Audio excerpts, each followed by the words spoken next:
Assalomu alaykum. Anchagina zerikib qolgan bo'lsanglar kerak, faqat kod yozib hack qilishdan, virus yasashdan. Bugun sizlar bilan yangicha usulga virus yasab ko'ramiz. Bu qanday bo'ladi? Bugun sizlar bilan Notepadda virus yasab ko'ramiz. Notepadni ochib olamiz va ikki nuqta loop, md loop, md folder, cd folder deymiz. Folder, endi go to loop. Dasturda save qilib olamiz, sevasiz. Qayerga nima qilasan deyapti. Bu yerda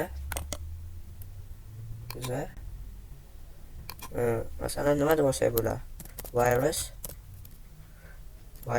001.bet deb olamiz. Bet ko'rinishida qilsak avtomatik ishlaydi. Xuddi Python kodni exec qilgandek qilib olamiz. Xuddi bet fayliga o'tkazib olamiz va saqlaymiz. Endi chiqib ketamizda o'tib qaraymiz. Xo'sh, documents virus 001 turibdi. Endi cmd oynasini ochib olamiz. Cmd ochgandan keyin color a cls tozalab olamiz. O'zimizga mos bo'lgani. Endi nima qilamiz? cd biz qaysi joyga turibmiz ko'rib olamiz. Der nimalar bor ekan. Endi biza nimaga o'tishimiz kerak? Documentsga saqlaydik. Documents cd deymiz. cd documents deymizda o'tib olamiz. Dokumentga o'tib nimalar bor? Derni bosamiz.